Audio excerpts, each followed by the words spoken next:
በጣም ያስገርማል። ጳጳስ የሚገደልበት ዘመን ላይ ነን ያለነው። ህወሓት እንኳን በሰላማዊ ሰልፍ ይቅርና ፌዴራል መንግስቱ በሚሰጣቸው ማስጠንቀቂያዎችም ሸብረክ ሊል ያልቻለ ቡድን ነው። ህወሓት ከራሱ ውጭ ማንን ይሰማል? ማንን ሰምቶ ያውቃል?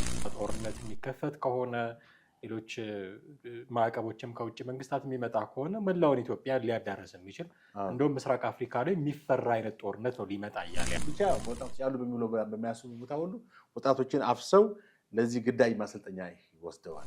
አዲስ አበባ ላይ ግን ከመደረጉ አንጻር ከትግራይ ክልል ውጭ የሆኑ የትግራይ ተወላጆች ያልሆኑ ሰዎች ሊሳተፉበት ይችላሉ ተብሎ ይገመታል። ሌላውም የሰማ ቢሆን ኖሮ ኢቭን በደቡብ አፍሪካ የተካሄደውን የሰላም ድርድር እንኳን ውድቅ ያደረገ ወይንም ያጣጣልና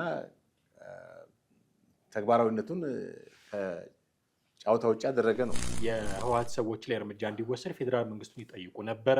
አቶ ጌታቸው ረዳ ራሳቸው በአንደበታቸው ተናግረዋል። እርምጃ ይወሰድ ብዬ ጠይቄያለሁ ብለዋል።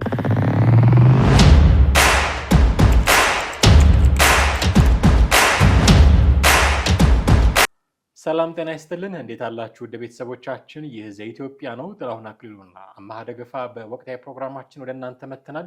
ከሰሞኑ ትግራይ ክልል ውስጥ እየተሰሙ ያሉ ጉዳዮች የዛሬ መወያያ ነጥብ ናቸው። ለእኛ ለፕሮግራማችን መሰረት እንዲሆኑን የያዝናቸው ጉዳዮች አሉ። በነገው ዕለት የህወሓትን የሚቃወም ሰልፍ፣ የፌዴራል መንግስቱም እርምጃ እንዲወስድ የሚጠይቅ ሰልፍ በአዲስ አበባ ከተማ ይደረጋል ተብሏል። ሰልፉን በተወሰነ መንገድ እንቃኛለን።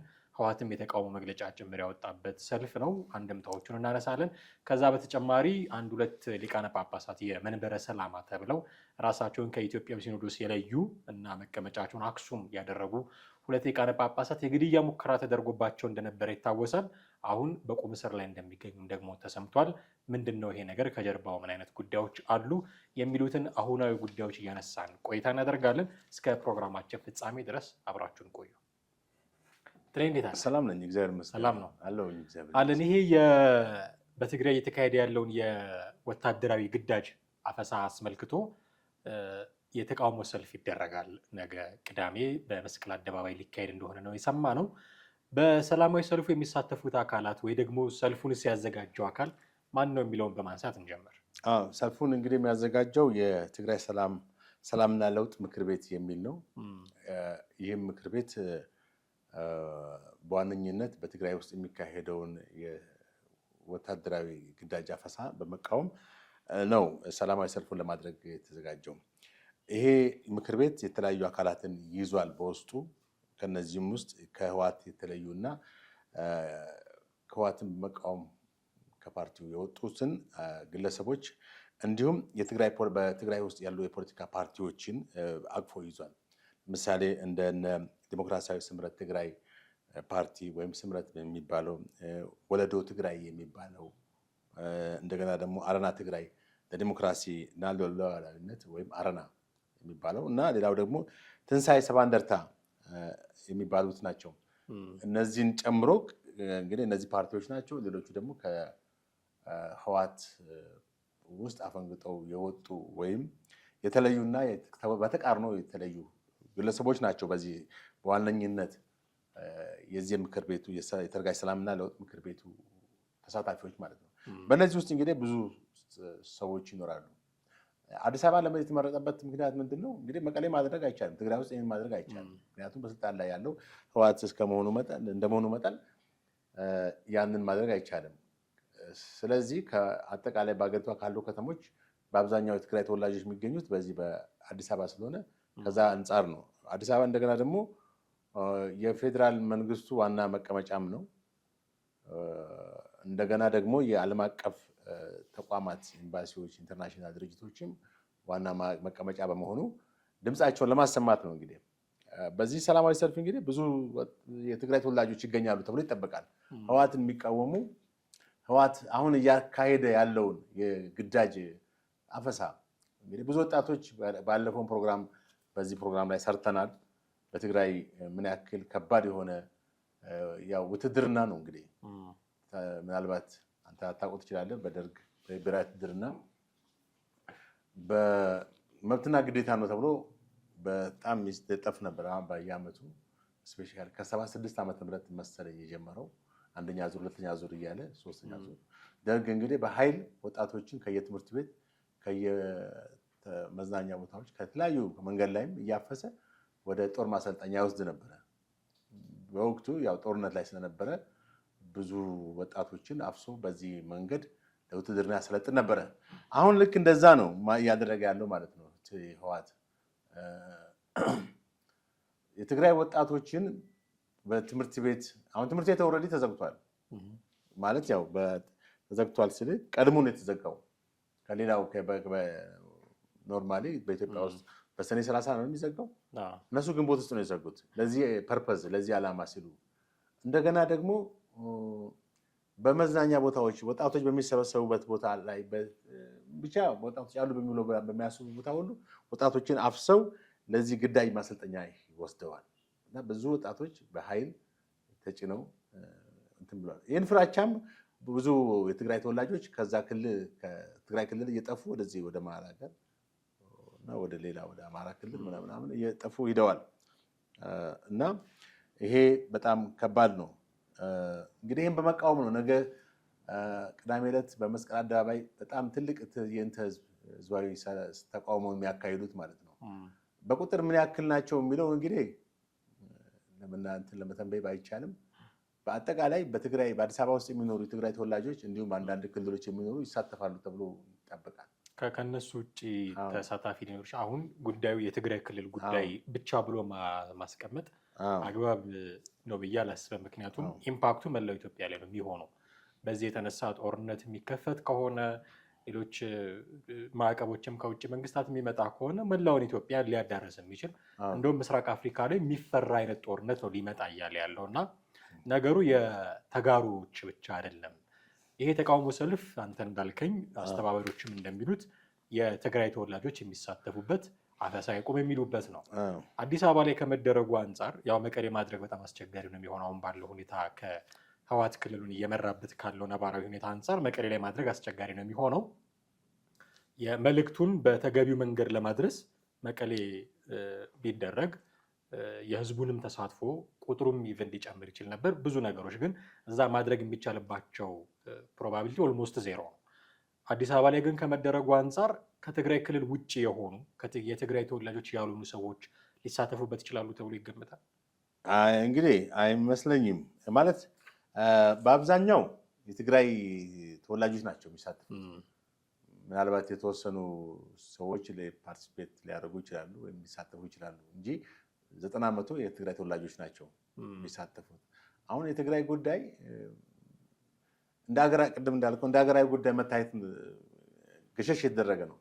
ትሪት መደረግ ያለበት ምክንያቱም ትልቅ ባለፉት ጦርነቶች በ2 ዓመት ለዘለቀው ጦርነት በጣም ትልቅ ዋጋ አስከፍሏል። ብዙ ከዚህም ከዛም ብዙ ሰው ሞቷል። ታውዘንድ እንደውም እስከ ግማሽ ሚሊዮን ይባላል፣ 1 ሚሊዮን ይባላል። ብቻ ዞሮ ዞሮ በጣም ብዙ ሰው አልቋል። የሁለቱን ማለት በህወሓትና በዚህ በፌዴራል መንግስት መካከል የተነሳውን ጦርነትን በፕሪቶሪያ ደቡብ አፍሪካ በተካሄደው ስምምነት ነው እንግዲህ የተኩስ አቁም የተካሄደው። አሁን ግን የተኩስ አቁሙ መጣሱ ያው በኃይል ነው። የጊዜያዊ አስተዳደሩን ስልጣን በኃይል ማስወገዳቸው የፕሪቶሪያ ስምምነት መጣሱ ዋነኛው ምክንያት ነው እና አሁን ብዙ ሰዎች ከዛሬ ነገ በትግራይ ክልል ጦርነት ይነሳል ብሎ ብዙ ሰዎች ስጋት አለ። የትግራይ ተወላጆች ብቻ አይደሉም። በዚህ በመሀል ሀገር የሚኖሩ ብዙ ሰው ትግራይ በምን አይነት ሁኔታ ውስጥ እንዳለ ብዙ ሰው ያውቀዋል። በአሁኑ ወቅት የትግራይ ክልል በሰላማዊ እና በኖርማል እንትን ውስጥ እንዳልሆነ ማንም ሰው ነው ይናገራል። ግን ዊዶን ነው መች እንደሚፈነዳ። ከዛ በፊት ግን ይሄ ሰላማዊ ሰልፍ መደረጉ ጥሩ ነው። ምክንያቱም አንደኛ የግዳጅ አፈሳውን የማስቆም እንትን ጫና ያደርጋል። ሁለተኛ ደግሞ እንትን ምንድነው ስሙ ክልሉ ወደ ጦርነት የሚያደርገውን አዝማሚያም ይገታል። በዚህ ደረጃ ህወሓት ላይ ግን ለውጥ ያመጣል ብለህ ታስባለህ? አሁን ህወሓት እንኳን በሰላማዊ ሰልፍ ይቅርና ፌዴራል መንግስቱ በሚሰጣቸው ማስጠንቀቂያዎችም ሸብረክ ሊል ያልቻለ ቡድን ነው። ጊዜው ያለፈበትን ምክር ቤት የመለሰ ጊዜው አስተዳደሩን ከስልጣን ያባረረ አሁን በቅርቡ እርቪን ማሲንጋ እንኳን መቀሌ ሲሄዱ የጀነራል ታደሰ ወረደ እንዳይገናኙ ማድረግ የቻለ የአሜሪካ በተደጋጋሚ የቪዛ ማዕቀብን ጨምሮ ብዙ ነገሮችን ስታደርግ የከረመች ሀገር ናት። የእሷን ማስጠንቀቂያ ችላ ብሎ አሁንም የጦርነት ነጋሪት ሲጎስም የምናየው ድርጅት ነው እና የሆኑ ሰዎች ተሰብስበው አዲስ አበባ ላይ አፈሳ ይቁም የሚል ሰልፍ ስላደረጉ ብቻ ይህንን ሰምቶ ሸብረክ የሚል ድርጅት ነው ወይ? ህወሓት ላይ ተጨባጭ ለውጥ ማምጣት የሚችል እንቅስቃሴ ነው ወይ? ያው እንትኑ መካሄዱን ያውቃል፣ ግን በሱ አሁን ያስቆመዋል ወይ የሚለው ነገር ትንሽ ከበድ ይላል። ምክንያቱም ህወሓት ከራሱ ውጭ ማንን ይሰማል? ማንን ሰምቶ ያውቃል? ሌላውም የሚሰማ ቢሆን ኖሮ ኢቭን በደቡብ አፍሪካ የተካሄደውን የሰላም ድርድር እንኳን ውድቅ ያደረገ ወይንም ያጣጣልና ተግባራዊነቱን ከጨዋታ ውጭ ያደረገ ነው። አሁን የፕሪቶሪያ ስምምነት የሚባል ነገር የለም። በቃ ዝም ብሎ ለአፍ ካልሆነ በስተቀር በተግባር የሚታይ ነገር የለም። ፈርሷላ። እነሱም ምን ፈርሷል ብለውታል፣ ተናግረዋል በቃል። ስለዚህ በተግባርም በቃልም ተናግረውታል። በተግባርም ያሳዩት ምንድነው? መፈንቅለ መንግስት ነው። ከመፈንቅለ ክልላዊ መንግስት ዋናቸው ታደሰ ወረደን በኃይል አስወግደው ነው ስልጣን የተቀመጡ ላይ ወጡት።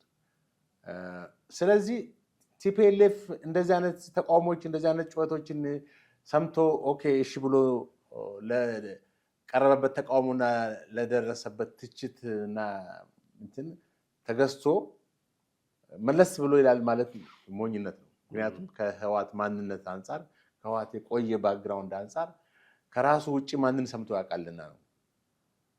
ለመርህና ለፕሪንሲፕል የማይገዛ ፓርቲ ነው ድሮም፣ አሁንም ተመሳሳይ ነው። ስለዚህ የነዚህ ሰዎች ጩኸት ህወሓት ሁሉ ጊዜ የሚያየው የኃይል ሚዛኑን ነው፣ የሌላውን ጩኸት አይደለም። ምን ያክል ፓወር አለኝ ነው። ደቡብ አፍሪካም እኮ የተሄደው እኮ ተገዶ ነው እንጂ ወዶ አይደለም። ስለተሸነፈ ነው እንጂ እኮ ህወሓት ፈቅዶ ደቡብ አፍሪካ ሄዶ አልተደራደረም። ማለት የመደራደር ፍላጎት አልነበረውም በዛ መንገድ። ግን ሙሉ በሙሉ መሸነፉን ሲያውቅ ከዛ በኋላ ደግሞ ሊደርስበት የሚችለውን ኪሳራ፣ የሰብአዊ ኪሳራ ደርሶበታል፣ ኢኮኖሚ ኪሳራ ደርሶበታል። ብዙ ሰዎች በጦርነቱ ያጣው ነገር አለ። ይሄ ሁሉ እንደገና ደግሞ ከቀጠለ ጦርነቱን ካላስቆመ ሊቀጥልበት ይችላል። ስለዚህ ያለው አማሪ ወደ ፕሪቶሪያው ተገዶ ነው የሄደው። በወቅቱ አደራዳሪዎቹ ባቀረቡለት መቀበል ግዴታ ሆነበት እንጂ አይቀበልም። ታስታውስ የለ እንዴ ጦርነቱ ከመደረጉ ከ2015-13 በፊት እኮ የሀገር ሽማግሌዎችን፣ እናቶችን፣ የሃይማኖት አባቶችን ሁሉ አሳፍሮ የመለሰ ድርጅት ነው። ማንን ይሰማል? ስለዚህ አሁንም ቢሆን የሌሎች ተቃውሞና የሌሎች ጩኸት ሳይሆን ህወሓትን ሊያስቆሙት ያለው የኃይል ሚዛን ነው። ያለውን የኃይል ሚዛን ሲፈትሽ ማያዋጣው ከሆነ ነው ሊደራደር ወይም እሺ ሊል የሚችለው። ከዛ ውጪ አሁንም በወታደራዊ ኃይሉ ተማመነ ያለው። ለዛ ነው እኮ ወጣቶችን እያፈሰም ወደ ኃይሉን ለማደራጀት ነው። ጠንካራ ኃይል ይዞ ከዛ ከፌዴራል መንግስቱ ጋር ድጋሚ ደግሞ ጦርነት ውስጥ ለመግባት ነው። ድጋሚ ደግሞ የትግራይ ልጆችን ወደ እሳት ውስጥ ሊያስገባ ነው ማለት ነው። ይሄ ከባድ ነው። እንግዲህ ጠመንጃ ከያዘ ኃይል ጋር በእርግጥ የትግራይ ህዝብ ሙሉ ሊዋጋ አይችልም ማለት ሊጋፈጥ አይችልም። ያለው አማራጭ ክልሉን ለቆ መውጣት። ለዛ ነው ብዙ ወጣቶች ክልሉን ለቀው እየወጡ ያሉት እና ይሰማል ሳይሆን ትንሽ ተጽዕኖ ሊፈጥርበት ይችላል የተወሰነ። ግን ያም ቢሆን እሺ ብሎ የሚቀበለው ነገር አይደለም ብዬ አስባለሁ። የምላሽ የሚመስል ነገር ወደ ቲፒኤልኤፍ ሰዎች የሰማናቸው ነገሮች አሉ። ይህንን ሰልፍ ማድረግ ፌዴራል መንግስቱ ሊከፍት ላሰበው ጦርነት ድጋፍ መስጠት ነው የሚል የመልስ ምት የሚሰጡ ሰዎች አሉ። ሰልፉ ላይ ደግሞ ይነሳል ተብሎ የሚጠበቀው ጥያቄ አንዱ ምንድን ነው? የፌዴራል መንግስቱ ጣልቃ እንዲገባ የሚጠይቅ ሰላማዊ ሰልፍ ነው። ጣልቃ መግባት እስከምን ድረስ ነው? ምን እንዲያደርግ ነው የሚፈልጉት? አሁን ይሄ ነገር ተደጋጋሚ ሆነ። ከዚህ በፊት ታስታውስ ከሆነ ጀነራል ጻድቃን ገብረትንሳኤ እርምጃ እንዲወሰድ የህወሓት ሰዎች ላይ እርምጃ እንዲወሰድ ፌዴራል መንግስቱን ይጠይቁ ነበረ። አቶ ጌታቸው ረዳ ራሳቸው በአንደበታቸው ተናግረዋል። እርምጃ ይወሰድ ብዬ ጠይቄያለሁ ብለዋል። አሁን በቅርቡ ወይዘሮ ኬሪያ ኢብራሂም ከኢዜአ ጋር በነበራቸው ቆይታ ላይ መለመን ምንድን ነው፣ ማስታመም ምንድን ነው፣ ከዛ ከፍ ያለ ነገር መወሰድ አለበት ብሎ ሲናገሩ ነበረ። ይሄ ወታደራዊ እርምጃ እንዲያደርግ ፌዴራል መንግስቱ ወታደራዊ እርምጃ እንዲወስድ ከመጠየቅ የሚተናነስ አይደለም። አሁንም የነገው ሰልፍ ላይም የፌዴራል መንግስቱ ጣልቃ ይግባ የሚል ቀጥተኛ ጥያቄ እንደሚነሳ ነው የሚጠበቀው እና ከዛኛው በኩል እየተሰጠ ካለው መልስ አንጻር ይህንን ሰልፍ ማድረግ ፌዴራል መንግስቱ ጦርነት እንዲከፍትብን መጠየቅን ማለት ነው ከሚለው መልስ ጋር አነጻጽረን ምን አይነት ጣልቃ ገብነት እንዲኖር ነው የሚፈልጉት? እዚህ ጋር ሁለት ሀሳቦች ናቸው። ሁለት የተለያዩ ማለት በአንድ በኩል ይሄ እነዚህ ተቃዋሚዎች ሰላማዊ ሰልፍ ሊያደርጉ የተዘጋጁት የህወሓት ተቃዋሚ የትግራይ ተወላጆች መንግስት ጣልቃ እንዲገባ ፑሽ ያደርጉ ነው። ከዚህ በፊትም ጀነራል ጻድቃን አቶ ጌታቸው ቅድም የጠቀስካት ኬሪያም የመሳሰሉት ሰዎች ይህን ፑሽ ያደርጉ ነው። በዛኛው በኩል ደግሞ በህወሓት በኩል ደግሞ መንግስት ሊከፍት ላሰበው ጦርነት ድጋፍ እያደረጉ ነው፣ ፑሽ እያደረጉ ነው። ሁለቱ ይለያያሉ። አሁን መንግስት የትኛው አቋም ላይ ነው ያለው የሚለው ደግሞ ትመለከታለህ። መንግስት ሊወስድ ነው ጦርነት ወይንስ ዝም ብሏል? ገብቷል? ያንን ማወቅ አይቻልም። እንግዲህ የኢትዮጵያ መንግስት በአሁኑ ወቅት በትግራይ በኩል ክልል ውስጥ እየተካሄደ ያለውን ነገር ወታደራዊ አፈሳውን ግዳጁ ወታደራዊ እንትን አፈሳ ለማን ነው የሚያካሄደው? ከዚህ መንግስት ጋር ሊዋጋት እንዴ? ከሱዳን ከሶማሌ መንግስት ጋር ሊዋጋ ነው እንዴ? ሱዳን የሚሄዱ ወጣቶችም አሉ። ኢቭን ሱዳንም እንኳን የሄዱት ወጣቶች እኮ ለዚህ ተልኮ ከዚህ ጋር ፋይናል ፐርፐዙ ወደዚህ አንድ ነገር ከዚህ ተልኮ ጋር የተያዘ ነው። ከዚህ ባለፈው ሳምንት አንስተናል። ሱዳን ወታደሮችን የመሸጥ ሁሉ ለነሱ የትግራይን ወጣቶች እንግዲህ በተለያየ መንገድ ነው ይጠቀም ያለው። በአንድ በኩል በራሱ መንገድ ያሰልፋል፣ በሌላ በኩል ደግሞ ለሱዳን መንግስት ያው ሱዳን ሁለት አይነት መንግስት ነው ያለው አይደል? አንደኛው የአልቡራን አለ፣ ያኛው ደግሞ አለ። ይሄኛውን አንድ ደግፎ ነው እንግዲህ አሁን ቲፒኤልኤፍ ሲደግፍ አምኖበት ምናምን ሳይሆን ከስትራቴጂ ከዚህ ከፖለቲካ ከራሱ ጥቅም አንጻር ነው እንጂ ይሄ ለሱዳን ይጠቅማል ሱዳንን ይሄ ነው የሚሻለው ከሚል አስተሳሰብ አይደለም። ለራሱ ጥቅም ያስገኝለትን የትኛው ነው በሚል ነው። እና አሁን የኢትዮጵያ መንግስት በየትኛው አቋም ነው የሚለውን ነገር ስትመለከት በእርግጥ የኢትዮጵያ መንግስት እንግዲህ ነገሩን ባንክሮ ይመለከተዋል፣ እያየውም ነው።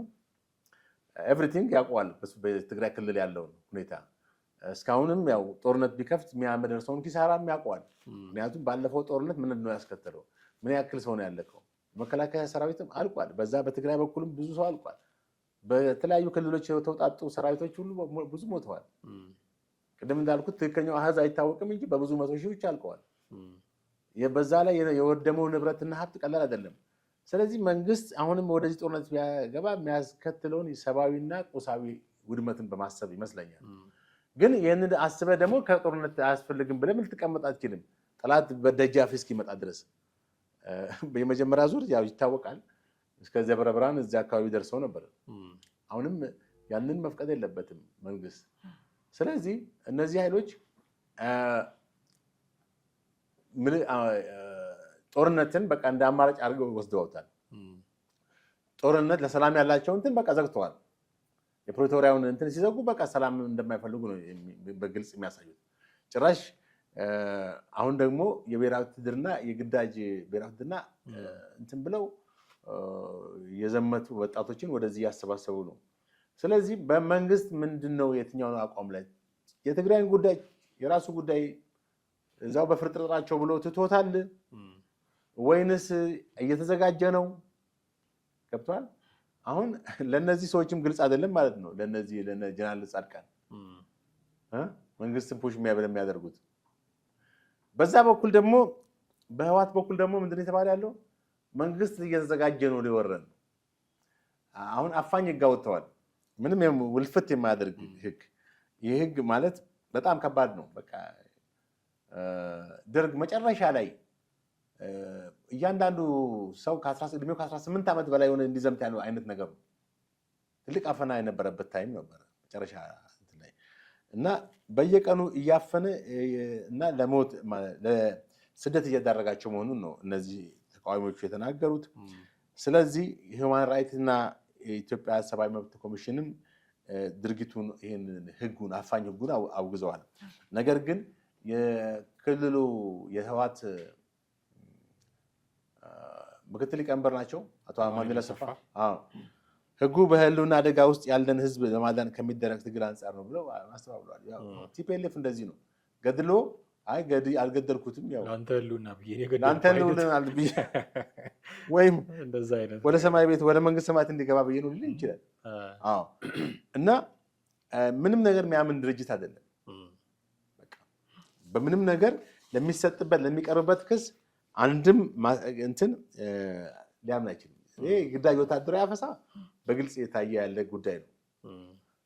ይሄ እንግዲህ ከባድ ነው። መንግስት በአሁኑ ሰዓት ግን እንደው የመንግስትን አጠቃላይ ሁኔታ ስትመለከት በክልሉ ያለውን ጉዳይ እንደው በዋዛ ፈዛዛ ሊመለከቱ አይገባም። በእርግጥ በመንግስት ብዙ ሀገራዊ ጉዳዮች ከልማት ጋር በተያያዘ ከአገር ውስጥ ፖለቲካ ጋር በተያያዘ ከሰላም ከጸጥታው ጋር በተያያዘ ከትግራይ ክልል ውጭ ያለው ሁኔታ ሁሉ በጣም ብዙ ሰፊ ነው አይደል እንዴ?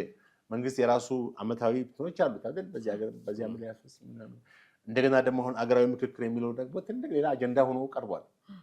ቲፒኤልኤፍ በዚህ እንትን ውስጥም የማይታሰብ ነው የለም። ግን የትግራይ ተወላጆች አሉ በዚህ እንትን ውስጥ አገራዊ ምክክር ውስጥ።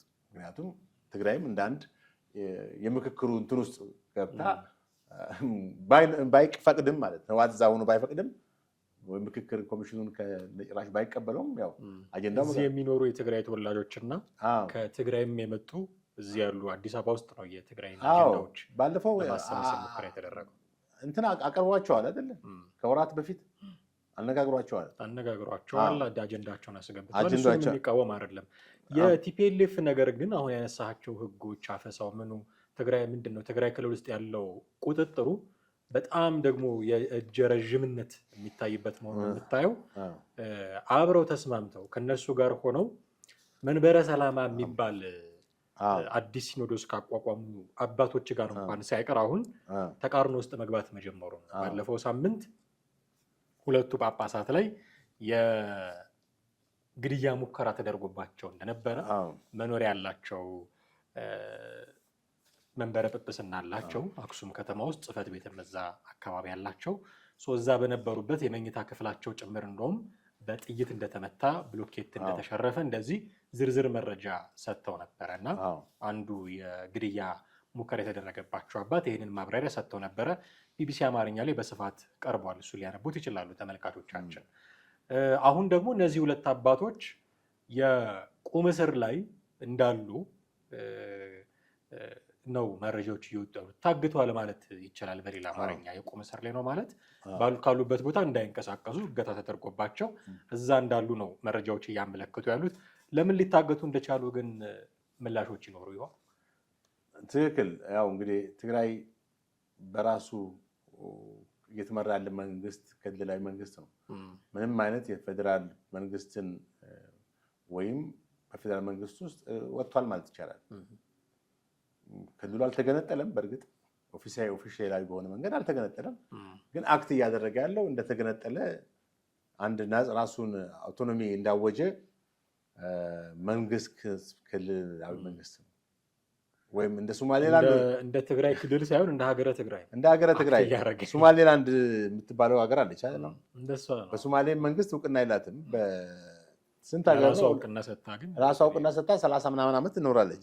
ላይክ እንደዛ እሷ እንኳን ወደብ አላት፣ የባህር በር አላት፣ ብዙ ነገሮች እውቅና የሰጧት ሀገሮችም አሉ።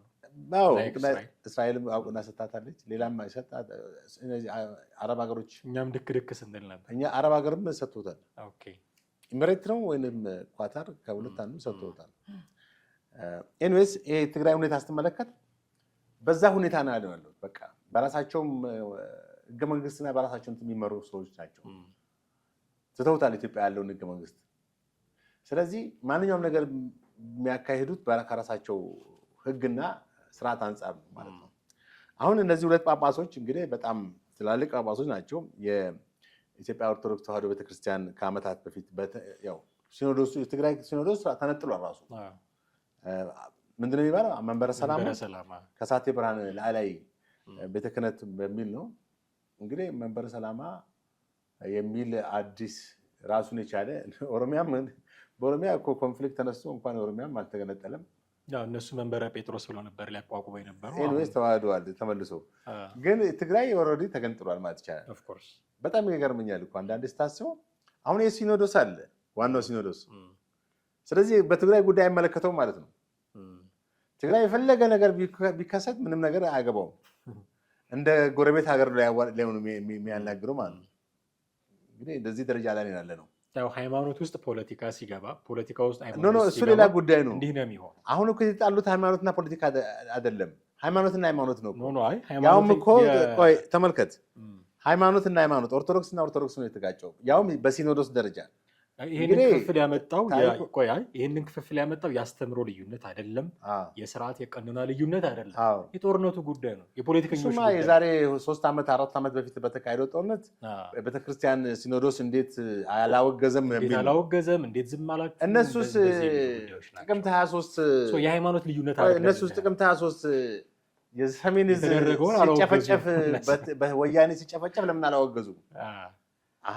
ይሄንን ከመውቀስ እነሱስ ለምን አላወገዙ? የትግራይ ጳጳሶች አወድሰህ አንዱን የምታውቀው የትግራይ ጳጳሶችስ ለምን አላወገዙ? ተወሽ ያለፈ ነገር ነው። ጉዳዩ የሃይማኖት ልዩነት ሳይሆን እሱ ያለፈ ነገር ነው። ያኛው አሁን ከረንትሊ ብፁዕ አቡነ ናትናኤል እና ብፁዕ አቡነ አረጋዊ የተባሉት 2 ዋና ጸሐፊዎች ናቸው። የዚህ የመንበረ ሰላማ የትግራይ ሲኖዶስ ማለት ነው።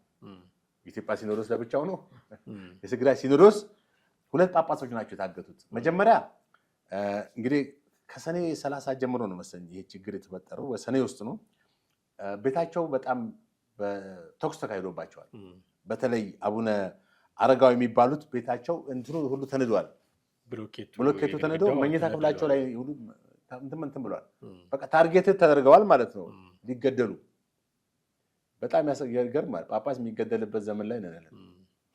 ጥበቃቸውን ይሄን አባ ባርኩ የሚባለውበት ዘመን ቀርቶ ጥይት የሚወጣበት ማለት ጥይት የሚተኮስበት ጊዜ ላይ ነን ማለት ነው። ከባድ ነው እና በጸጥታ አካላት ጥበቃ ስር እንግዲህ በመጀመሪያ ጥቃት ከተካሄደባቸው በኋላ ነው እነዚህ ሰዎች በፖሊስ ጥበቃ ስር ያሉት ማለት ነው። ማነው ጥቃት ያካሄደባቸው የሚለው ፖሊስ እንግዲህ በቁጥጥር ስር አድርጌ ያለው ግለሰቦችን ነው የሚለው።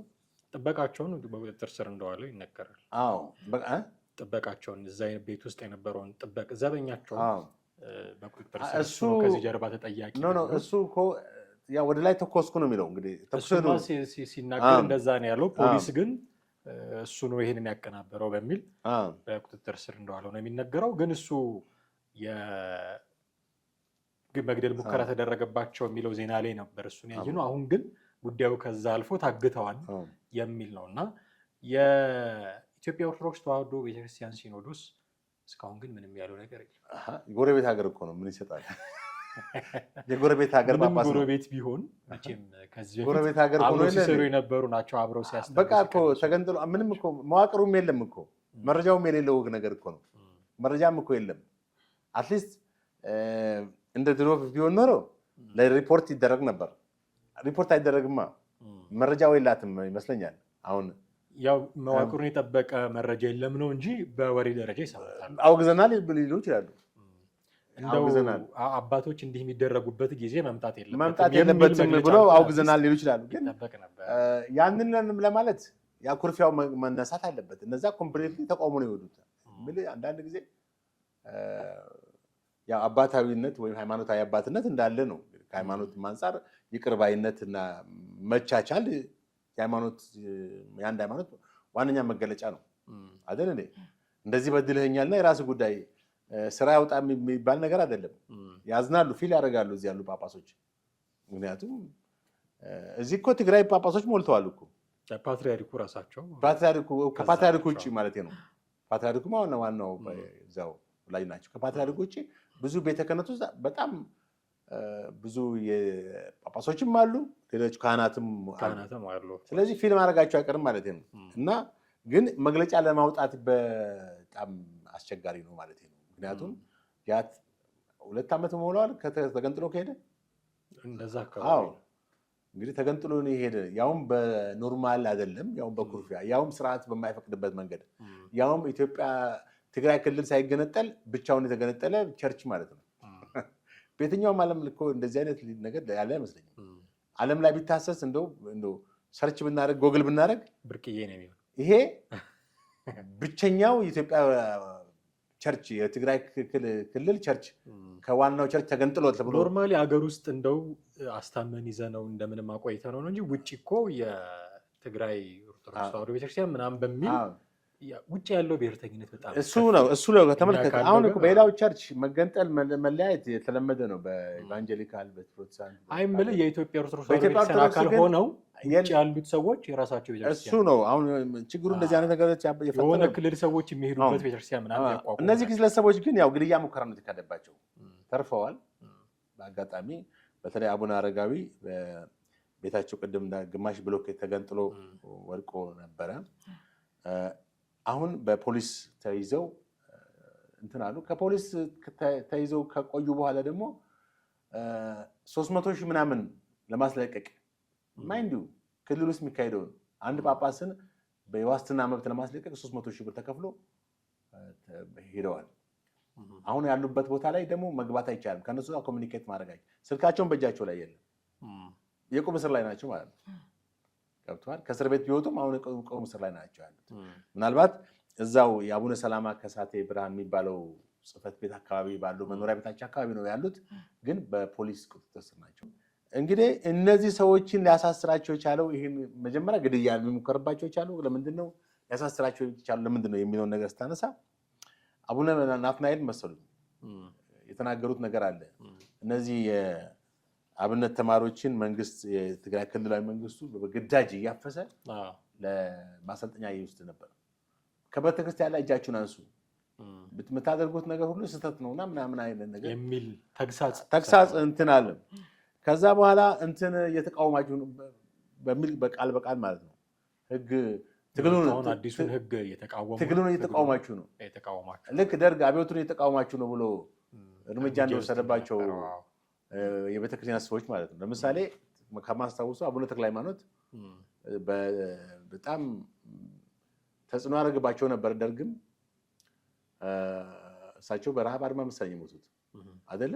አልበላም ብለው ያው ደርግን በመቃወም እሳቸው ብቻ ሳይሆኑ ብዙ የቤተ ክህነት ሰዎችን ቀድሞም ከእሳቸው በፊት የነበሩ አቡነ ቴዎፍሎስንም አንጋርጎ ነው የገደላቸው ይባላል። ሌሎችም የሚቃወሙ መጨረሻ ላይ መንግስቱ ኃይለማርያምን የተቃወሙ ቪዲዮ ራሱ ሲታይ እርሱ ቴዎድሮስ ሲታይ ገጥሞት አይደል? የቤተ ክህነት ሰዎች አይደሉ እንዴ? ስለዚህ አሁንም ተመልከት፣ ቲፒኤልኤፍ የሃይማኖት አባቶችን ማክበር ሲገባው የሃይማኖት አባቶች መከበር አለባቸው፣ የትኛውም ሃይማኖት ይሁን። ግን እንደ ወንበዴ ያው ወንበዴነቱ የታወቀ ነው። ድሮም በጫካ ያለው ባህሪ ነው ያለቀቀው። በጫካም እያለ እንደዚህ የኦርቶዶክስን ሃይማኖት ምናልባት የማጥቃት ዝንባሌ ነበረው። እንግዲህ ታሪኩ ሰፊ ነው። ያው ግን አሁን ደግሞ እንደገና በዚህ ክልላዊ መንግስት ሆኖ የትግራይ ጳጳሶችን ላይ እንደዚህ አይነት እርምጃ መውሰድ ከባድ ነው፣ በጣም ከባድ ነው። ልክ ነህ። እነሱም እንግዲህ አሁን በቁም እስር በሚባል ደረጃ ላይ እንዳሉ ነው መረጃዎቹ እየወጡ ያሉት። አዳዲስ ነገሮች ካሉ እንግዲህ ብቅ እያለ የመጨረሻውን ሀሳብ እንደሆነ ማጠቃለል ያክል እነዚህ ሰላማዊ ሰልፍ ነገር የሚያካሂዱት ኃይሎች መንግስትን ሁለት ነገር ነው የጠየቁት። የመጀመሪያው ከቻለ በሰላማዊ መንገድ ትጥቁን ፈቶ ሰላማዊ ፖለቲካ ትግል እንዲያደርግ። ማነው ትጥቁ የሚፈታ? ቲዲኤፍ ሰራዊቱን። አሁን እኮ የቀድሞ ወደ እንትን የተመለሱትን ሁሉ እኮ እያስገባ ነው። የቀድሞ የህወሓት ትጥቅ የፈቱትን ሁሉ እኮ እንደገና የመለሰ ነው። በቃ አቅም ያለውን ጠቅላላ እያስገባ ነው። አዳዲስም እየሾመ ነው። አዳዲስም የሚያፍሳቸው አዳዲሶችን ነው። በሁለተኛ ደረጃ ካልሆነ ግን አለ አስፈላጊው የተባለውን ሁሉ አድርጎ ይህንን ከዚህ ኃይል ነፃ ትግራይን ከዚህ ኃይል ነፃ ማውጣትና ደህንነቱን የጠበቀ ህግ ማድረግ መንግስታዊ ግዴታ አለበት። ለፌዴራል መንግስቱ የተላለፈ መልዕክት ነው። እርምጃ መውሰድ አለበት። የመጀመሪያ በሰላማዊ መንገድ ትጥቅ እንዲፈታ መጠየቅ የመጀመሪያ የማይሆን ነው። እሺ አይሉ መነስ እንዴ ቲፒኤልኤፍ ህወሓት እኮ ነው፣ ወያኔ እኮ ነው። እንዴት ነው እሺ የሚልህ? ማንንም የሚሰማው ከሰማይ ቢመጣም ድምፅ የሚሰማ አይደለም እንኳን ከምድር። ይሄ እኮ ራሱም ያውቀዋል፣ ማንም ያውቀዋል። ካልሆነም ግን ወታደራዊ እርምጃ ማለት አስፈላጊ የተባለውን ሁሉ ማድረግ አለበት ማለት በአጠቃላይ ምን ማለት ነው? ወታደራዊ እርምጃ ነው። ወታደራዊ እርምጃ ማለት ደግሞ ወዴት ነው? አሁንም ወደ ጦርነት ገባን ማለት ነው። ይሄ ደግሞ አሁን ከፊታችን ያለ ነገር ነው ማለት ነው። በእርግጠኛነት ገብቷል። ምሳሌ አሁን ጦርነት ቢካሄድ የሰላማዊ ምክክሩ ምን ያክል ጥላሸት ያሳድርበታል። ቲፒኤልኤፍ እኮ ብዙ ነገር ለመበረዝ እኮ በጣም ፈጣን ነው እኮ አእምሮም ስላለው ተንኮል እንትን የተሞላም አስተሳሰብ ስላለው በቃ ለማድረግ ወደኋላ ነው። አሁን ኃይሉን ነው የሚፈልገው ይሄን ለማደፍረስ ምክክሩን ሰላማዊ ብሔራዊ ምክክሩን ለማሰናከልም ሆነ ሌላ እርምጃ ለመውሰድ ምንም እንትን አይልም ወደኋላ አይልም። እሱ ኃይሉን ግን ያ ኃይል ካለው ይሄን ከማድረግ ወደኋላ አይልም። እንግዲህ ሰልፉ ይደረጋል ነገ ይደረጋል ተብሎ ነው የሚጠበቀው። እኛም የሰልፉን አስተባባሪዎች ዋና እናደርጋለን ለማግኘት እስቲ ከተሳካልን በእንግድነትም ጋብዘናቸው በርካታ ነገሮችን ለማንሳት እንሞክራለን።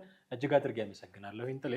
ወደ ቤተሰቦቻችን እናንተም ከኛ ጋር ነበራችሁ ቆይታ እጅግ አድርገን እናመሰግናችኋለን። የዛሬው ፕሮግራማችን እዚህ ላይ ያበቃል። ጥላሁን አክሊሉና አማሃ ደግፋ ከእናንተ ጋር ቆይታ አደረግን። ሀሳብ፣ አስተያየት፣ ጥያቄዎቻችሁን በተለመደው መንገድ አድርሱን። በሚቀጥለው በሌላ ርዕሰ ጉዳይ እንጠብቃችኋለን። ጤና ይስጥልኝ።